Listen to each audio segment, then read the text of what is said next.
Right right మళ్ళీ మీ దగ్గరకు వస్తామండి. మరి ఈ దేశకు సంబంధించి బీజేపీ అధికార ప్రతినిధి వెంకటేశ్వర రెడ్డి గారితో మాట్లాడదాం. వెంకటేశ్వర రెడ్డి గారు నమస్తే అండి.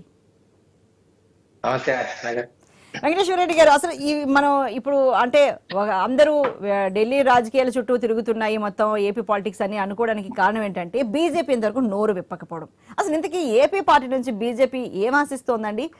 అంటే ఇంకొక వైపు మనం చూసుకుంటే కాంగ్రెస్ సీనియర్ నేత మాజీ ఎంపీ కేవీపీ రామచంద్రరావు కొన్ని వ్యాఖ్యానాలు అయితే చేశారు, కొన్ని ఆరోపణలు అయితే చేశారు ఏపీ సర్కార్ నుంచి బీజేపీకి ముడుపులు అందుతున్నాయని. ఇటు చంద్రబాబు నాయుడు గారు కూడా కలిసి వచ్చిన తర్వాత మౌనంగా ఉండడం వెనక బీజేపీ పెద్దలు పెద్ద పెద్ద కండిషన్స్ పెట్టారు, అందుకే ఆయన సైలెంట్గా ఉన్నారనేది ఒక వాదన. ఇంకొక వైపు అసలు మీరు మౌనాన్ని వేయడం లేదు, ఏంటి అసలు, ఎందుకు ఇంత మౌనంగా, ఏంటి మీ వ్యూహం ఏంటండి అసలు? అర్చన గారు, మీకు ఐనిస్ ప్రేక్షకులకు ప్యానెల్ లో ఉన్న మిత్రులందరికీ నమస్కారం తెలియజేస్తూ, కేవీపీ రామచంద్రరావు గారు మాట్లాడిన మాటలకి దయాలు వేదాలు వెల్లించినట్లు ఉంది. ఒక పక్క తెలంగాణలో కాంగ్రెస్ పార్టీ సోనియా గాంధీ గారికి ముడుపులు ఇచ్చుకోవడం, మన పక్కన ఉన్నటువంటి డికే శివకుమార్ ముఖ్యమంత్రులు కాంగ్రెస్ సంబంధించి ముడుపులు, కాంగ్రెస్ పార్టీకి అలవాటు. 2004 నుంచి కేవీపీ రామచంద్రరావు గారు అప్పట్లో కాంగ్రెస్ ప్రభుత్వానికి సలహాదారులుగా ఉండి మూటలు మోసి జలయజ్ఞం పేరుతో దోచుకున్న డబ్బులను కాంగ్రెస్ పార్టీకి మోసిన అలవాటు ఉంది తప్ప, భారతీయ జనతా పార్టీ ఈ ప్రపంచంలోనే రాజకీయాలు నడపడంలో అత్యంత పారదర్శకంగా నడుపుతా ఉంది.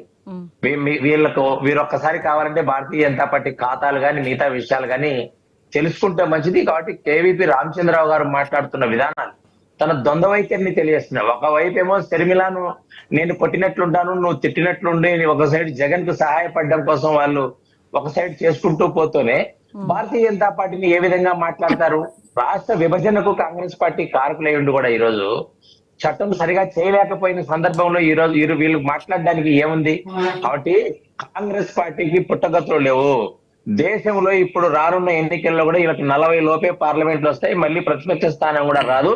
కాబట్టి కేవీపీ రామచంద్రరావు గారి మాటలకు విలువ లేదు. ఆయన అవినీతిలో కూరుకుపోయి రాజశేఖర రెడ్డిని ఆయన కొడుకును కేసుల్లో ఇరికించిన పరిస్థితి కనబడుతుందని మీ ద్వారా తెలియజేస్తుంది. ఇంకొక విషయం మాట్లాడుతున్నారు.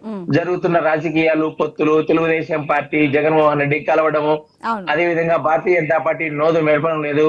భారతీయ జనతా పార్టీ ఆంధ్రప్రదేశ్ నుంచి ఏం ఆశిస్తుందని? భారతీయ జనతా పార్టీ సర్వస్పర్శ సర్వవ్యాప్తి అర్చన గారు. కాబట్టి ఎవరు వచ్చినా కలుపుకొని పోతాం మేము. ఎందుకంటే దేశంలో మేము చేసే ఈ దేశ పునర్నిర్మాణంలో అవునండి, ఎవరిని కలుపుకుపోతారు కానీ ఎవరిని కలుపుకుపోతారనేది ఎన్నికలు ఎంత దగ్గరకు వచ్చేసిన ఇంకా చెప్పలేదు. ఇప్పటికే మిత్రపక్షంగా ఉన్నారు జనసేనతో కలిసి వెళ్తాము అని చెప్తున్నారు. కానీ ఇప్పుడు చంద్రబాబు నాయుడు గారు పవన్ కళ్యాణ్ గారు ఇద్దరు అక్కడికి వచ్చిన తర్వాత ఒక క్లారిటీ వస్తుంది అని అంత ఆశించామండి. దానికి సంబంధించి మరి ఏం తెలియకపోతే ఏ ఒకటి వ్యాఖ్యానాలు వస్తుంటే ఉంటాయి కదా, రకరకాల పుకార్లు, రకరకాల ఆరోపణలు, విమర్శలు. అర్చన గారిని చెప్తారు.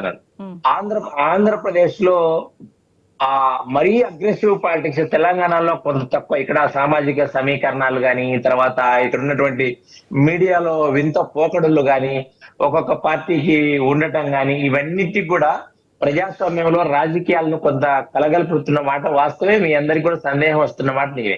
భారతీయ జనతా పార్టీ సర్వస్పర్శి సర్వవ్యాప్తి అని మనం మాట్లాడుకున్న సందర్భంలో మేము ఈ దేశ పునర్నిర్మాణం చేసే సందర్భంలో మేము అందరినీ కలుపుకెళ్తాం. కాబట్టి ఈ రోజు మా అమిత్ షా గారు కూడా అన్నారు ఒక మాట, ఏమన్నారంటే జనాభా నియంత్రణకు, కుటుంబ నియంత్రణకు ఉండాలి కానీ లేకపోతే దీనికి అవసరం లేదు. కాబట్టి మేము అందరినీ కూడా కలుపుకొని వెళ్తామని చేస్తున్నాం. కాబట్టి మా జాతీయ నాయకత్వం కూడా రానున్న రోజులలో జాతీయ కౌన్సిల్ సమావేశాలు ఉన్నాయి.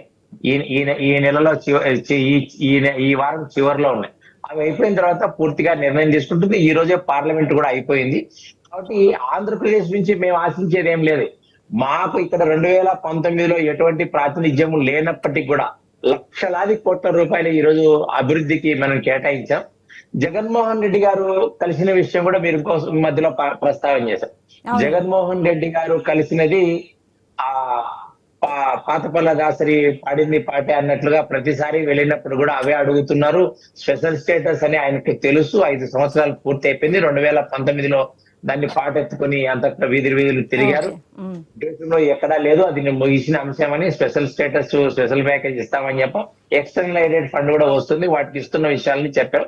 కాబట్టి ఆంధ్రప్రదేశ్ లో కూడా కొంతమంది మేధావుల ముసుగులో ఈ రోజు ఈ స్పెషల్ స్టేటస్ గురించి మాట్లాడడం అనేది కూడా దురదృష్టవశాత్తు పోనీ సరే కొంతమంది స్టేటస్ వేదికలు సంగతి అలా పోనీ పక్కన పెట్టండి, మరి ప్యాకేజ్ ఎంత వరకు ఇచ్చారు కాకపోతే అది వేరే విషయంకి వెళ్తుంది. ఎందుకంటే సరే అంటే సందర్భం వచ్చింది స్టేటస్ అనేది ముగిసిపోయిందని సరే ఓకే, మరి ప్యాకేజ్ అంటే మరి ఒప్పుకున్నారు, మరి దానికైనా ఎంతవరకు ఇచ్చారు ఏంటండి?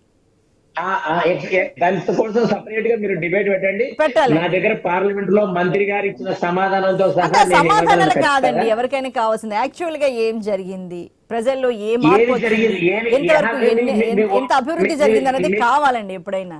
లెక్కలు మీరు 30 సరే రైట్ అండి. మీరు 30 సెకండ్ స్పెషల్ స్టేటస్ గురించి 30 సెకండ్స్ మాకు అవకాశం ఇస్తే, ఆంధ్రప్రదేశ్ లో అభివృద్ధి జరుగుతున్న ప్రాజెక్టులో సరే రాష్ట్ర ఓకే ప్రభుత్వం ఓకే ఎక్కడైతే మళ్ళీ విదేశాలకు మాట్లాడేటప్పుడు అప్పులు ఇస్తుందో- ఇప్పుడు బ్రేక్ సమయం వచ్చిందండి వెంకటేశ్వర రెడ్డి గారు.